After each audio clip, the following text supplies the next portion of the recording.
we're going to go ahead and get started. We will start with the consent agenda. All the following items which concern reports and items of a routine nature normally approved at AHA meetings will be approved by one vote unless any trustee desires to have a separate vote on any or all these items. The consent agenda consists of the discussion, consideration, and action on the following items. Minutes of the monthly finance meeting on September 21st, 2015. Minutes of the special trustee meeting on September 22nd, 2015. Minutes of the special trustee meeting on September 25th, 2015. And a check report September 8th, 2015 through October 7th, 2015.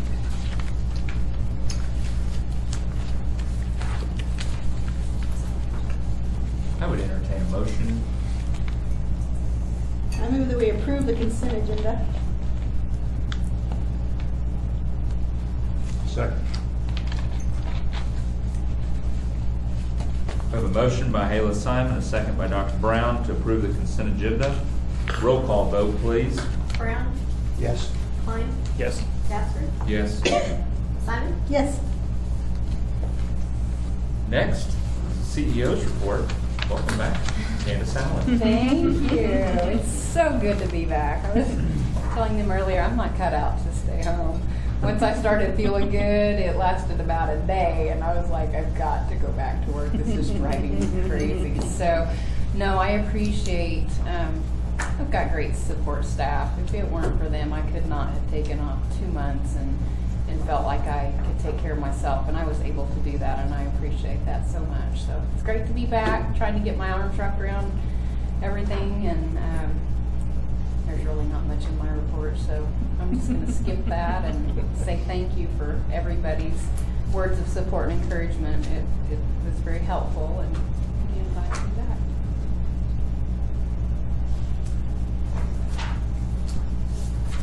Were there any questions in her report? It's not my report. I'm not.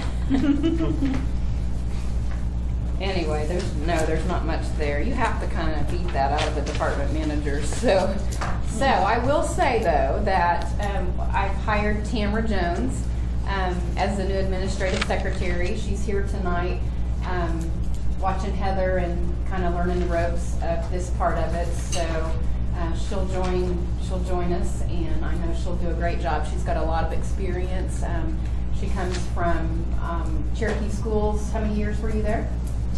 10 years at Cherokee Schools. She's done this type of work for a long time, so we look forward to having Tamara. Do you guys have any questions for me? I'm not sure I can answer them, but I'll try. Okay. If not, I do need a motion On that. to accept the Shared Medical Center written report. It's all right, Kevin. Motion to approve You've had plenty the of Shared it. Medical Center CEO's written report for October 27th, 2015. Second. I have a motion by Terry Klein, a second by Hayla Simon to approve the CEO's the Shared Medical Center written report for October 27th, 2015. Roll call vote, please. Klein? Yes. Jasper? Yes. Simon? Yes. Brown? Yes. All right. Next is the CFO's report. Kevin? What I think I'll do first is I'm going to have Carla Williams is here from BKD. I'm going to let him do the audit presentation, and then I will finish up with my the rest of the financials for the month. So with that, Carly. That'd be great. Thank you. Thanks for the introduction, Kevin. As he mentioned, I'm Carly Williams. I am the audit partner who oversaw the financial statement audit this year. And we have brought forward to you the draft of the financial statements. We are essentially completed with our test work at this point. We spent, it was about an hour and a half this afternoon presenting in a great deal of detail to the Finance Committee. So we went through a lot of information at the Finance Committee. The presentation for the board is intended to be a much higher level and not go into such detail, but I'm definitely here to answer any questions that you all might have about the audit process, about any of the numbers, the footnotes, anything that you'd like for me to discuss that I may hit in my summary report, I'd be happy to dig into in a little more detail. So with that, like I said, you do have a draft of the financials in front of you, also the management letter. I have also put together a PowerPoint presentation that is printed out. That's the document that I'm going to work through to maneuver through the conversation, but as I mentioned, please feel free to ask me any questions that you would like me to address. We didn't have any scope limitations during the course of the audit, no significant difficulties in completing the audit. We are planning and will be issuing an unmodified opinion. That is a clean opinion, that's what you're looking for. We will have an emphasis of matter paragraph within that report talking about going concern just with the recurring operating losses that have been for the last several years, but it will still be a clean, unmodified opinion. As I mentioned, we reviewed the management letter in detail with the Finance Committee earlier today. I will spare you all the details of having to go through that. In addition, we reviewed the small handful of adjusting journal entries that we had during the course of the audit with the Finance Committee and talked through every single one of those. So again, I will spare you the details of walking through that. On the second page of the presentation here, I put together the year-over-year numbers on the balance sheet for each one of the financial statement areas, and then also computed the dollar change and the percentage change so that you can see what the audited numbers are going to look like year over year. On the balance sheet, on the current asset side, the accounts receivable has come down a little bit as your business office has been working through accounts receivable, and then also cleaning up some of the old items that were deemed to be uncollectible and getting those off of the books. In addition, the other major item that you see on here, change year over year, is going to be in the estimated amounts due from third-party payer. That's the fancy way of saying your cost report estimates. So that is flipped to a receivable this year of estimated to be $430,000 receivable. No other significant changes on the current asset side. In the middle of the page there, the non-current cash and cash equivalents. You all have started to spend down and continue to spend down some of the restricted capital acquisitions that would have been planned and anticipated, so nothing unusual there, and really no other significant changes on the asset side of the balance sheet. The second slide on the bottom of page 2 is the liability side and the equity side of the balance sheet. The line of credits have been paid off as of June 30 at year end. I do understand that you've drawn a little bit more on those after year end, but as of June 30 at this point in time, those lines of credit were paid in full. Really no other significant amounts on here other than where you see pay down of accounts payable.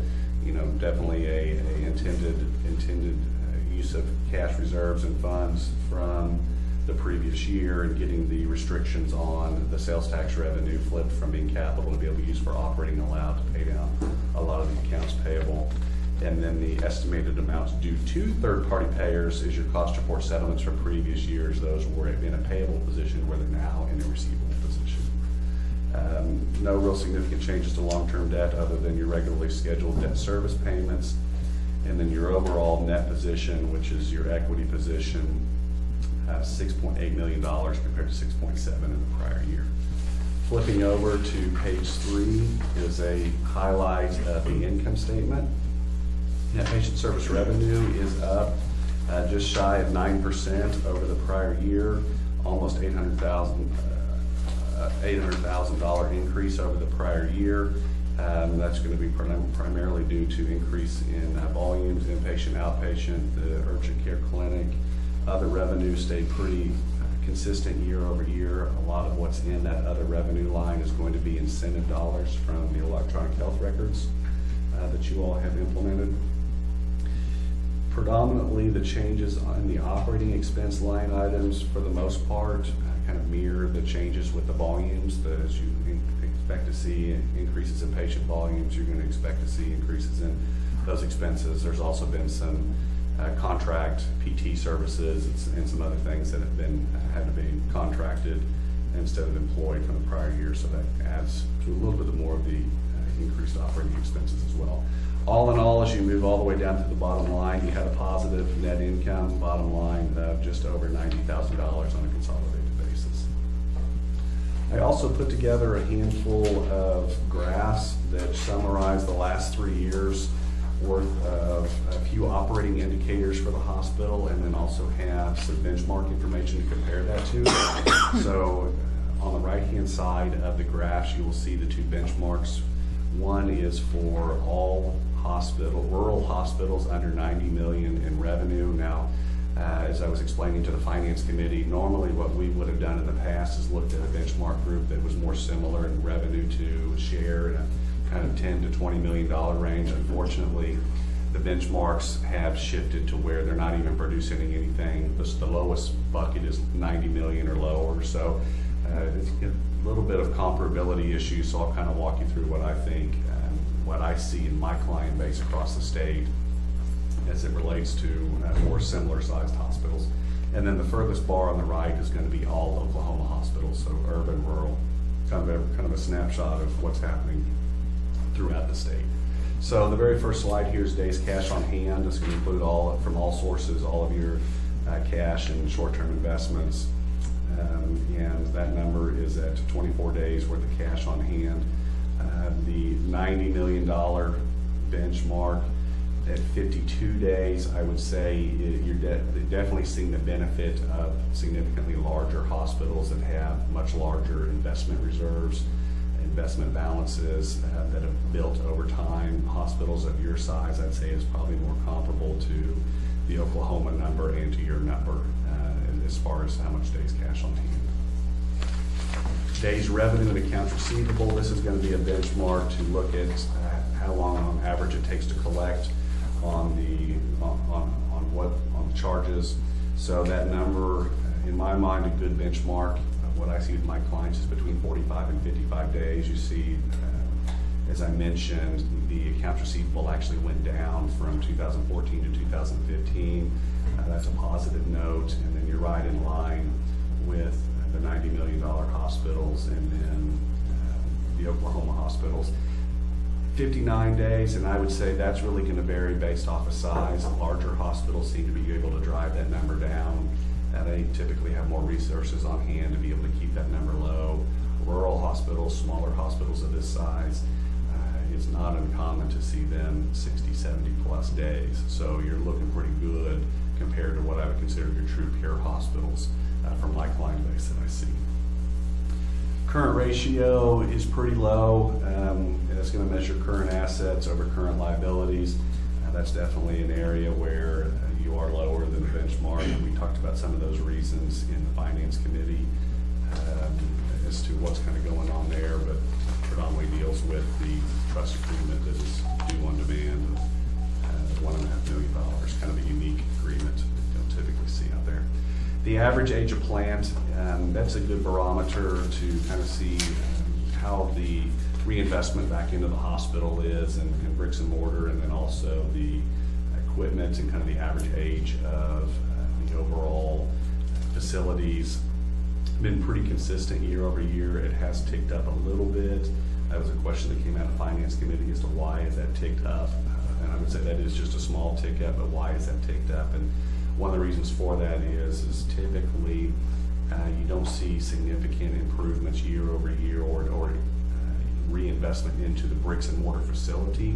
So a lot of what can drive the volatility in this number is going to be equipment. You all have had some pretty major equipment purchases the last few years, one of them most notably being the EMR system. So those things come on and add a large investment into your capital assets, but then they depreciate very rapidly. If you think about anything technology related, that technology turns over so quickly that those things have a very short useful life on them. So that can kind of inflate your average age of your plant. But I think you're in pretty good shape, quite honestly, compared to the benchmarks and then what I would typically expect to see. I don't have any concerns with that number. Operating margin, as you all know, you've been operating in a operating loss position for many years now. 2013 was definitely a pretty rough year. Got better in 2014, 2015. You're still at a double digit, but this is going to measure the operating loss before the city tax funds kick in there. So those are going to be considered below the line, if you will. A lot of hospitals, Heroes, Peer hospitals, they just continue to struggle. So, and then we kind of expect to see that. They're definitely, I really, majority of my clients, like you all, are going to be in a operating loss position and definitely relying on city, county, sales tax, property taxes to help supplement the cost of all the different investments that the hospitals make to uncompensated or underfunded programs within the community. So that's pretty typical of what I see out there. The last slide on here is contractual allowance percentage. This to me is just kind of a barometer of your gross charges down to your net charges and what your deduction percentage is. I would say between 40 and 60% is what is typical. Kind of narrow that to 45 to 55 is kind of what I see as pretty typical. So I mean, this tells me that you're at least on the average, blended average, you're right in line. There may be some areas, some services that are high or low, but from an overall pricing and contractual adjustment standpoint, you're going to be kind of right in the ballpark there. I promised I would keep it high level for you all and not dig into too much detail, but like I said, I'm happy to answer any questions if there's anything that you all would like me to touch on a little bit deeper.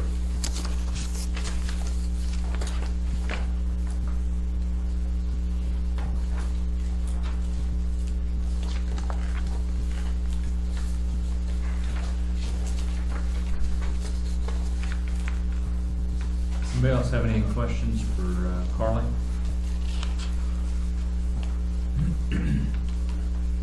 So the final one will be out within the next 30 days. Before that, yes. Yeah.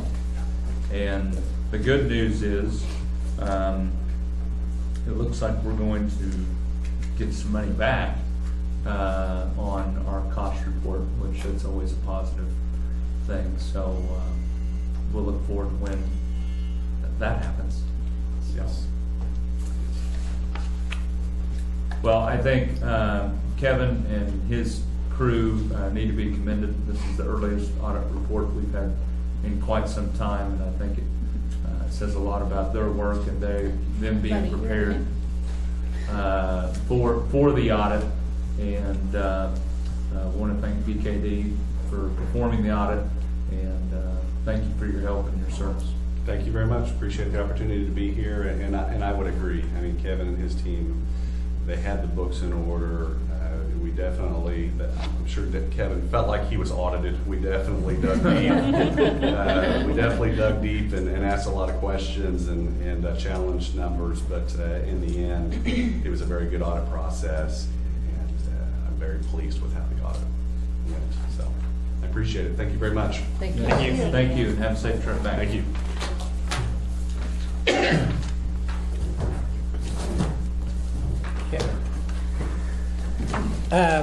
For the month of September, we posted $1,766,436 worth of charges.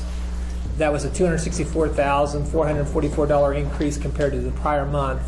Most of that increase came from the hospital, with the hospital revenue increased by $305,157. Nursing home had a decrease of $35,018, and the homestead had a decrease of $5,695. Total patient days for September were 71 compared to 20 in August. Hospice days were 44 in September compared to 77 in August.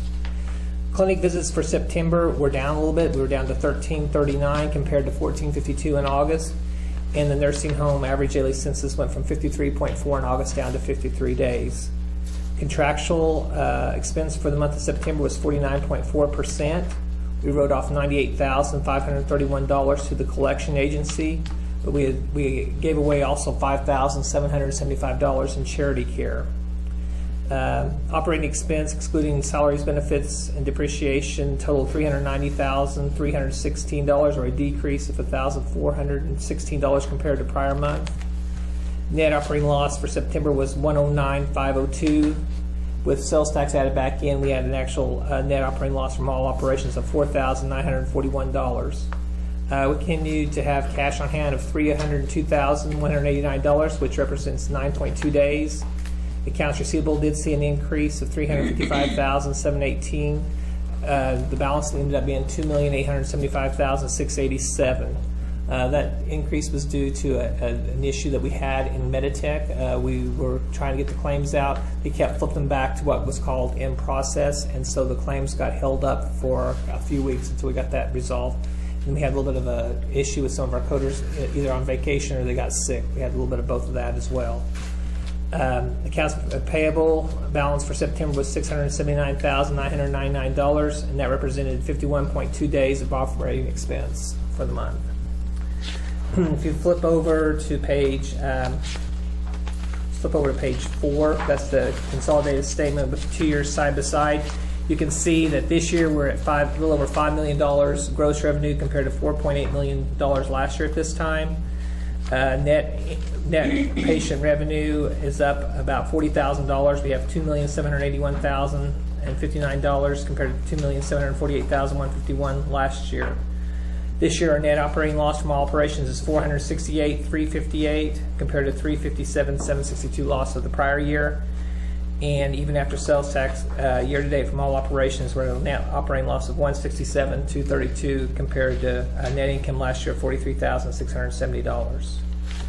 The next page is the hospital's income statement. Like I said, that's where almost all the increase came. Most of that came due to the patient days. We went from 20 to 71 days, so you can see the inpatient revenue went from 22,000 back up to 151,000, plus our outpatient volume improved as well. We have Dr. Smith that came in mid-September, which started in urgent care as well, started seeing some clinic patients as well, because we sometimes have 2 physicians there at the same time. So that also helped increase the revenue as well. The operating expenses was $739,120. One of the line items that are in there that's a little bit, it's unusual only in the fact that we don't do this very often, but we did have to pay a recruitment fee of $20,000. So if we didn't have the recruitment fee and it would have been a normal month, instead of losing $3,987 from after sales tax, we would have actually been a net profit, but we do have to pay the recruitment fee. So hopefully in the next months, that'll be a positive for us. Year to date, for the hospital, after sales tax, we're at a net operating loss of $155,269 compared to last year. We were at a net profit of $91,920. The nursing home, like I said, seen a decrease in their inpatient revenue. A lot of that was due to the skilled nursing being down, as well as some of the other patients. We've seen about a $35,000 decrease in gross revenue. But their salaries and wages kind of fell along the same lines. In prior months, there was a lot more education and stuff, and so sometimes we were doubling up with them going to classes and someone working, and then also doing some of the orientation. So that's the reason I believe that the salaries and wages are down the amount they are. We ended up losing $17,048 from operations from the nursing home, or $16,462 after we get to add back in the water bill. Overall, compared to the 2 years side by side, actually the nursing home is doing better this year than they were last year. Last year at this time we were losing $79,427. This year we're at a loss of $39,545. And I know that Rita and them is working hard on getting the staff all educated and getting them all in. And so I think we'll see even more improvements if we can get some more volume back, especially for the swing bed or the SNF patients as well. The homestead, we had gross patient revenue of $62,584. They ended up making $15,508 for the month. And year to date, the homestead's at a net profit of $12,074 this year compared to net income last year of $23,455. Page 11 and 12 is your accounts receivable, and we kind of talked about the accounts receivable, the unbilled being almost at $500,000. That has been resolved. We're down in the $300,000 range now. We got, like I said, the Meditech issue is still an issue, but we now know how to go in there and flip them to get the claims out. But we still have an issue outstanding with Meditech to get it fixed, so we don't have to manually every day go out there and make sure that the claims actually dropped off or not. So. But anyway, and I can tell you that our cash flow for this month has improved as well, and then we have seen that come in. Page 13 and 14 is the balance sheet. Pages 15 through 19 is your statistical summary. everything's either the same or actually improved. Of course, you'd expect that with the revenue going up for the hospital as well, so.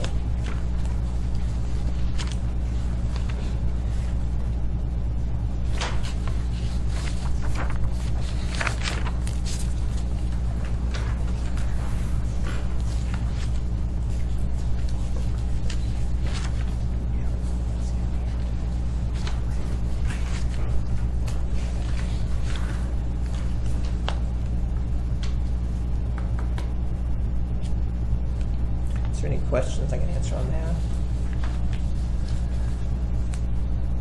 I think one of the questions might be, I told you last month, into September, ended the EHR for meaningful use for the year and stuff. We finished that year up and everything. I think we'll be all right. We have not submitted for our attestation because we're waiting for CMS to give some final guidelines, which I think we've got some today, so I think probably by January we'll be able to attest. But one of the areas that we see that we have an issue that we hadn't had before is in our signing up patients for the patient portal. We've been doing really well. We've been at 10%. This month we're down to a little over 2%. So we're going to have to address that issue as well as medication reconciliations. Those also have dropped off. So that's something that we're going to have to work on because we can't let those numbers fall. So. Because for this attestation, it was 5%. Right. The next one is. It was 50%, but we haven't got the final numbers for sure. There could be some changes to that. So that'll be a pretty big. That's a pretty big, and actually we've been at 10% until this month, and we're back down to 2%. So we're going to have to address that. We're almost through the month. Got a report this morning, so.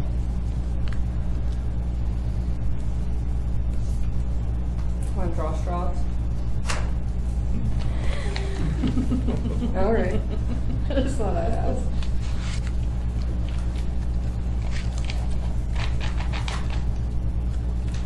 Any other questions? Kevin?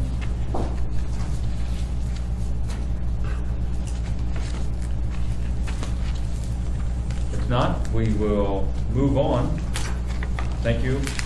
Next item is the Medical Staff Executive Committee, Chief of Staff, Dr. Elizabeth Kinsey. All right, I will simply review the committee reports because we didn't really have anything outside the committee reports. For credentialing committee, I move, well, let me do it the other way. Credentialing committee recommended that we appoint or reappoint 3 people. So I move that we reappoint to active staff Dr. Phil Self, MD, Internal Medicine. Second. We have a motion by Dr. Kinsey, a second by Terry Klein, to reappoint to active staff Philip Self, MD, Internal Medicine. Roll call vote, please.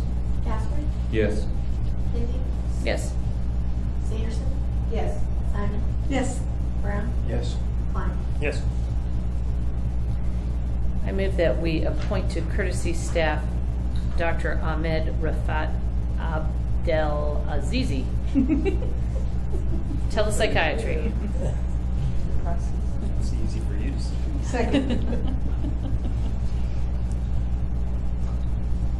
We have a motion by Dr. Kinsey, a second by Hayla Simon, to appoint to courtesy staff Ahmed. Ahmed. Huh? Ahmed. Ahmed. Ahmed Al-Azizi, MD, Yeah.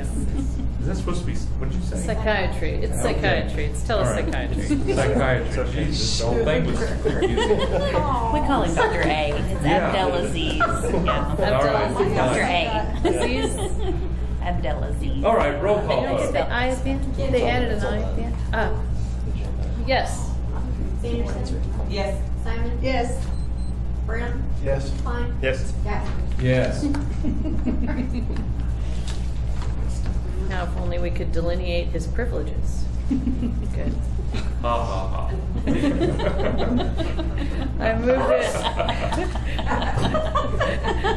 I move that we reappoint to courtesy staff Dr. Shelby Hayes, MD, teledermatology. Second.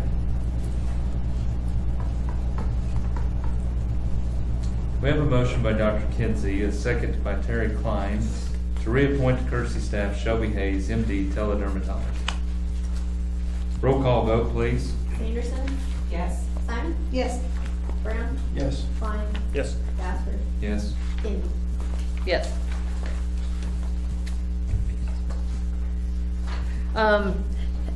For QAPI, QAPI meetings were this month, so we won't have anything to discuss until. Well, we have a report that Do we have? Amber put in there, yeah, of what we met about. But we didn't Oh, yeah, meet, yeah. that's- we didn't have it available. Right, for Brad stuff, For the right. staff meeting, so we'll be discussing it next meeting.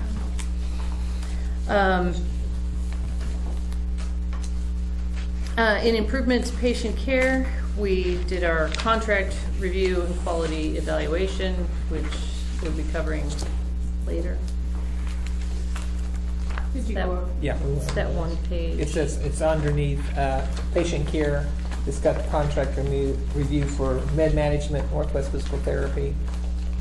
It's that list of contracts that we Contractors. break up by month, and the ones that we reviewed, and we also reviewed those. And then,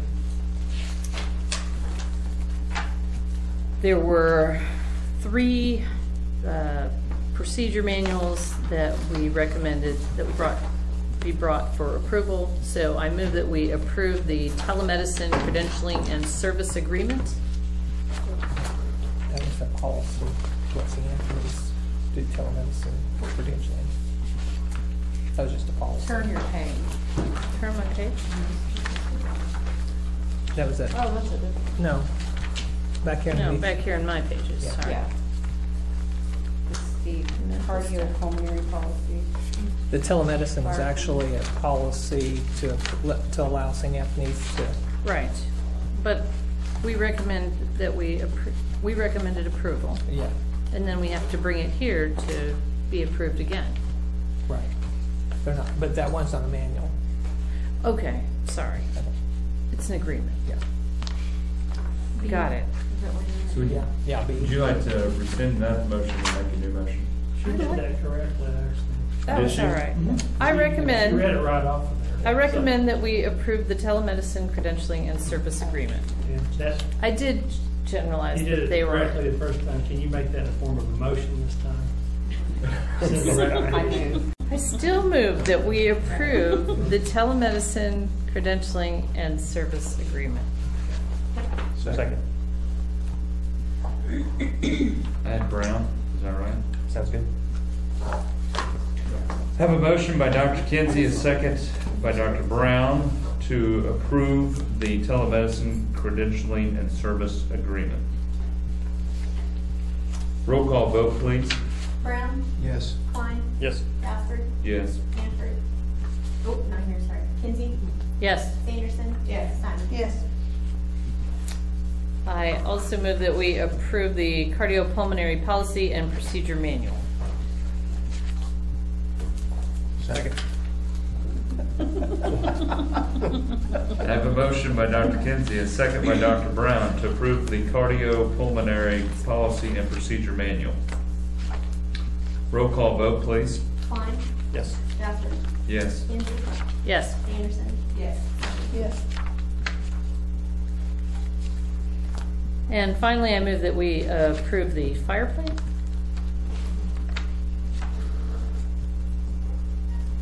Second. Have a motion by Dr. Kinsey, a second by Hayla Simon to approve the fire plan. Roll call vote, please. Bassford? Yes. Kinsey? Yes. Sanderson? Yes. Simon? Yes. Brown? Yes. Klein? Yes. We also reviewed the list of committee directors, and with Dr. Smith now here, agreed that Dr. Smith would serve on the utilization review committee. But I don't know if that needs to be brought here to be officially known. So that was the only change that we made. We left all the other committees the same. That's all I have. All right. Thank you, Dr. Kinsey. Next item is Sheriff Convalescent Home Report. Well, Rita? it's October, and I think I need to report on September, but I'll probably go into October too. As Kevin said, our census was pretty stable at 53. However, our skilled days were down from 209 to 169. So I think that's probably our biggest impact financially. We had 2 nursing students that passed their LPN boards. They are right now orientating as LPNs, and they're doing a great job. And hopefully we can retain them at least for several days a month. We know they have to go and get more clinical training elsewhere, and we understand that, but I've tried to ask if they could at least give us a few days a month. We had residents that went to Canton to the casino, and they had a great time.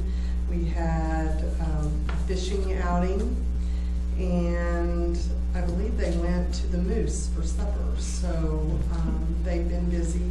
Of course, they're watching dancers tonight, and they're going to give out treats for Friday and Saturday night. In September, we had our focus on excellence resident surveys and employee surveys from the Oklahoma Health Care Authority sent to us, and we've been working on those. I will get those mailed. It looks like we're going to probably hit 80% of our employees and 80% of our residents. I'm not sure about the mailed out surveys, but that has to do with our points. We're focused on excellence, and we will hit that mark for one of our points. Those are it's a 5-point structure, which adds a little bit of money to what we get.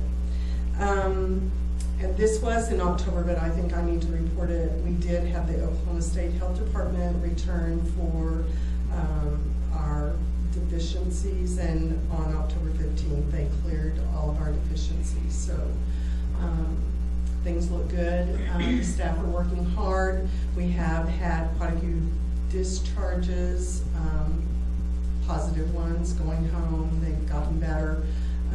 So our census is down for October, and I'm sure we're getting ready for winter. I'm positive, I can feel it. So hopefully our census will be back up, and our skilled census will be back up. That's it. So did any of the residents win big dollars at the casino? You know, I believe they come out okay. I was unable to attend that, but they all had a good time, and they might have spent $20. Okay. But they did catch fish, and those fish were brought back and prepared for them to eat and snack on. So Oh, very good. they were excited about that. All right, well, thank you. Next, Kelly, Homestead. The homestead's been on a pretty good increase with occupancy the last month or 2.5, 3 months. It looks like that trend is continuing into October, and probably, if things keep going well, even without any extra guest nights, our November census looks like it's going to be the best since I've been there. So if we add in some guest nights and that kind of thing, it should certainly top that high number that we had a year ago, September. We're pretty even with where we were last September. 81% is where we were at the end of September. This year, 82.3 was where we were last year. But at the end of October, we're going to be somewhere in the 82 to 83% occupied range for this year. That's going to be 43, 44 residents with rental agreements. Big difference between this year and last year. Even though the occupancy is roughly the same, but last year in September we had a much higher number of what I call non-traditional residents, people that we knew were going to be short-time residents because of being in town for oil field work or what have you, just knowing those weren't going to be long-term residents. Right now, we only have one resident who I would say is not going to be there long-term, not over the age of 60 years old. So we've got, I say that's, while the occupancy is roughly the same, the type of resident we have is more in our wheelhouse. So Everything's going real well. I think we had a record month for transportation for resident activities, 95 rides. We're given round trips were given for residents in the month of September. They're really, last year I noticed the parking lot had quite a few cars in it, and this year I noticed that they probably just really like us giving them rides around town because there's plenty of parking spaces in the parking lot and our occupancy is still high, and they are taking a lot of trips. Our volunteer, Carol Deviney, does a great job with that program, and he enjoys it, the residents enjoy him, and it's been a really great addition and probably a really big factor in several people deciding to go ahead and move to the homestead. So that's been good. We're going to Canton here in a week or two, I think.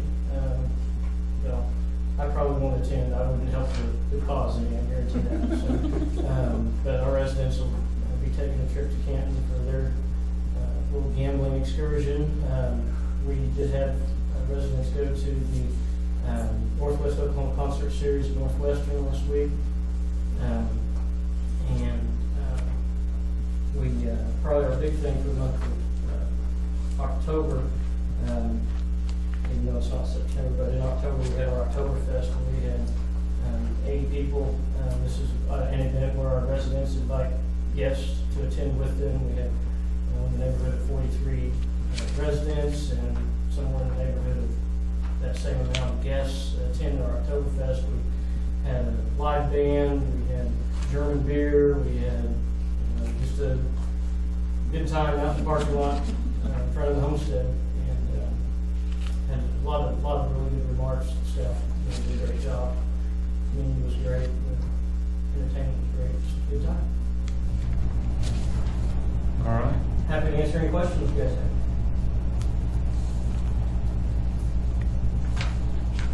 No questions. I guess we can move on to the foundation report, Kelly. Foundation Board did meet on October 8th. Among the things that the board approved were a combination of volunteer appreciation and donor appreciation banquets. So where we've had 2 banquets in the past, we'll look to do 1 banquet to bring both those groups together. And we think there'll be some really positive outcomes from doing so.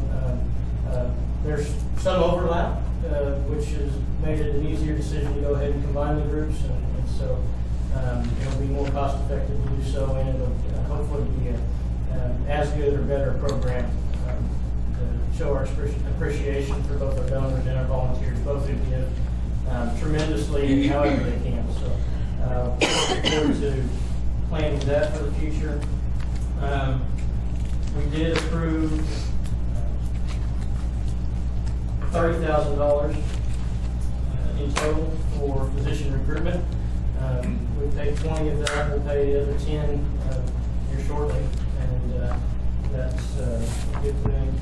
We also had a $25,000 gift for a backup air conditioning unit for the lab, something that the medical center has been needing greatly for a while, and donor that was really excited to be able to do that. And I think they had the crane out here today putting it on the roof, so that's a good deal. Other than that, we had new board members. Regina Wilson is a new board member for us, and she's excited to serve, and she'll be the hospital authority's appointment, the hospital authority chairman's appointment to the foundation, along with Terry Klein. Our officers stayed the same, and tomorrow the department heads will be voting on the employee representative, which I don't want to jinx it, but we all anticipate that'll continue to be Grady Goodrich. So. Anybody have any questions on the foundation? If not, Kelly, thank you. Bridget, St. Anthony's report. Okay. I did bring y'all some reports. These are the reports that we distributed in the affiliate meeting, and I know that Candace or Kevin were able to participate, so I did bring those for y'all. It's just a little summary of kind of what we're doing in our network of Saints First. is the first page, just some statistical data. The second page is our turnaround time. I think I've shared that with y'all before, but certainly our guarantee with Saints First is a turnaround time of 30 minutes. So we do track that, we do monitor that every month, and if we fall outside of that, we try to make sure that we put whatever process we need to put in place or speak to them where we need to be sure that we stay within that. The Mark V group takes that very honestly, and so we distribute that information to them. And the last page just has some additional information. We also track if someone calls and for whatever reason they don't get admitted to a bed, then these are the reasons on that last page, basically, of the reason that they didn't get a bed, whether it was an outpatient consult or the patient, and they felt, between the doctors, they felt like it was better for the patient to go to the emergency room to be stabilized before they came straight to the floor.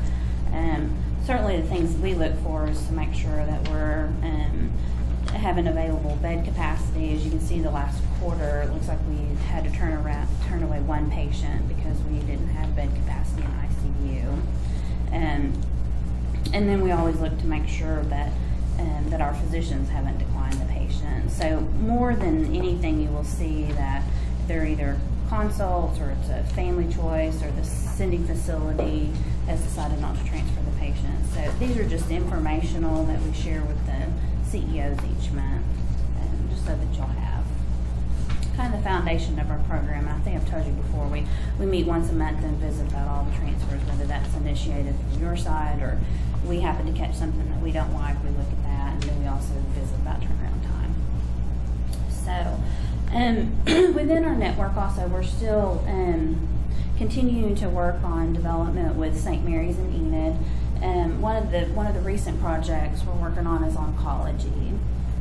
So we're excited to kind of put a pro forma together and see what opportunities are that we could provide between St. Anthony's and St. Mary's in Enid.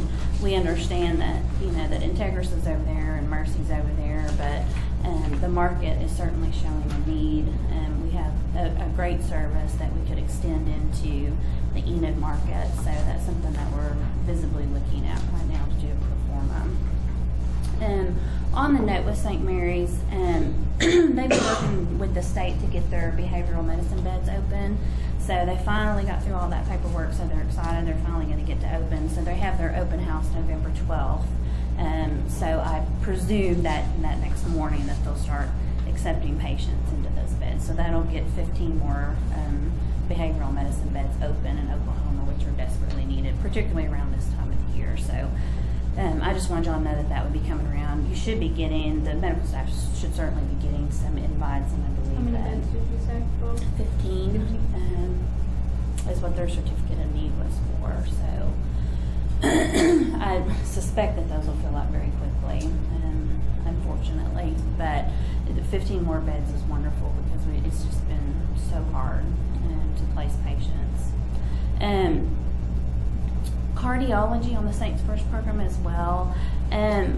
We kind of made our rounds the last 2 months and talked heavily about our Saints First program, and we came to identify, we know we have lots of competition when it comes to cardiology, and while the easy button's not there in all the services, they've certainly worked on making it easy for cardiology. So we understood that we need to go back to the foundation of our Saints First program in cardiology, and make sure that we have those relationships built with our affiliate hospitals. So Dr. Ahmad, over the next couple of months, is going to be visiting each of the facilities, just getting the input of the Saints First program into what the barriers have been for cardiology, and really kind of trying to regenerate.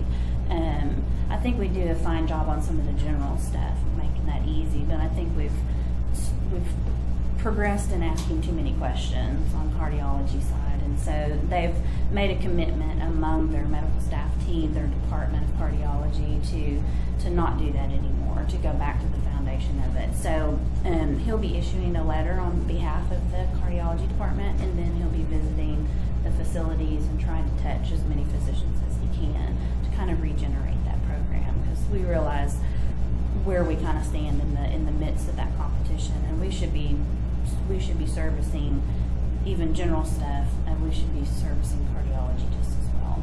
So that's our commitment in the next couple of months going forward. We'll get that kind of re-rolled back out into cardiology. So, some of the other big things that we're working on right now, I think most of y'all are aware and probably have heard rumors that there's, a couple of our hospitals are struggling for, lots of host of different reasons. Harper County, of course, the closest here, is losing a couple of their physicians in the community. They had 1.5 FTEs of physicians, so Georgiana is actively looking for physicians, but in the meantime, we're trying to support them as well as we can from St. Anthony's. So we will support them with the telehospitalist program. Dr. Rader and his group are going to help with the chief of staff and help with the physician oversight, and just to kind of bridge that gap while she has time to find a locum. Obviously, she wants a permanent placement, but I think we all know how difficult that is right now. So we're trying to help her kind of bridge the gap right now. So we'll probably be reaching out a little bit to share, to see what are some opportunities that we could possibly help them with over the next couple of months. So that I think they're very concerned, and obviously rightfully so, because a lot of people are reestablished with other physicians, leave the community and may not come back, and so we want to try to help them as much as we possibly can. I think Dr. Rader probably will end up doing some teleprimary care visits via telemedicine, just to try to bridge that gap as well too. And the community seems open to it. It's something that's rolling around.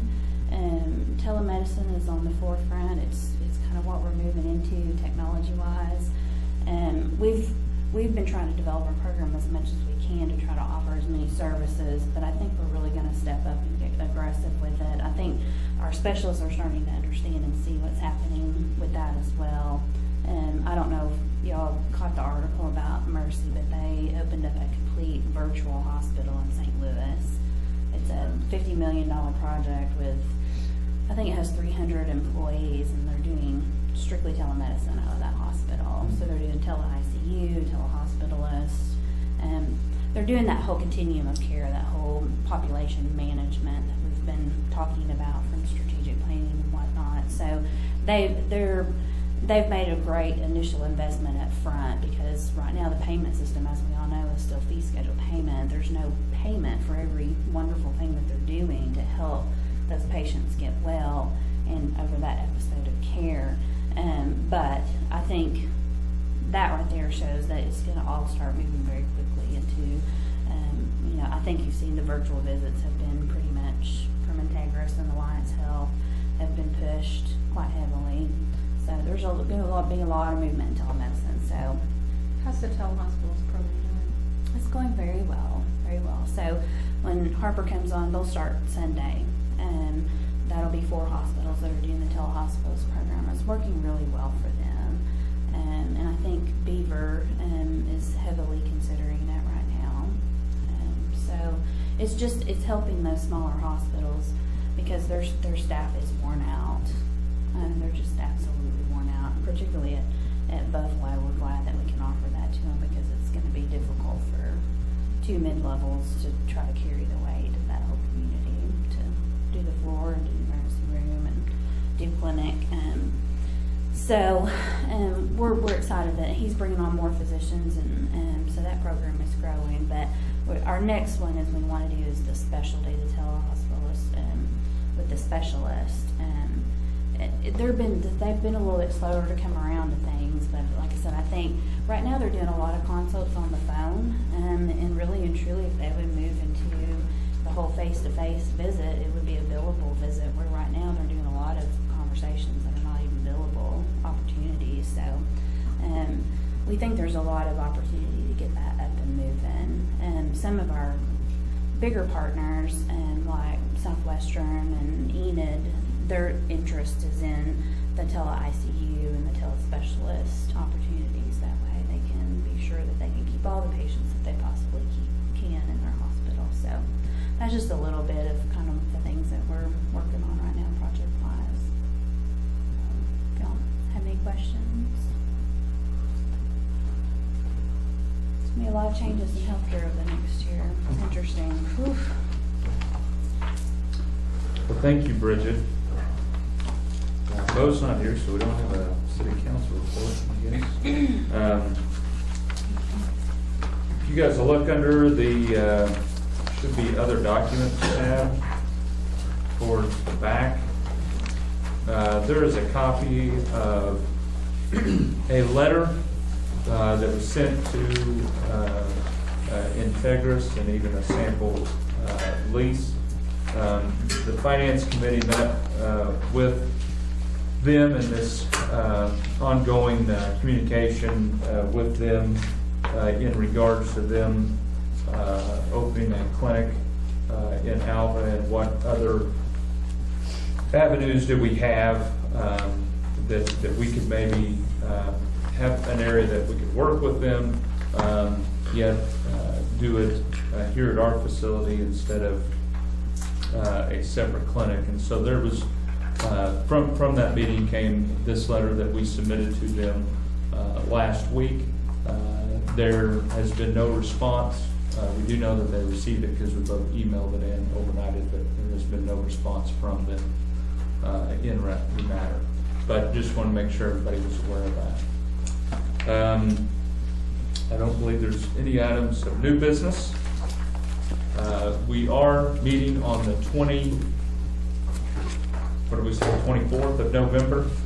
So that will be the fourth Tuesday instead of the third Tuesday.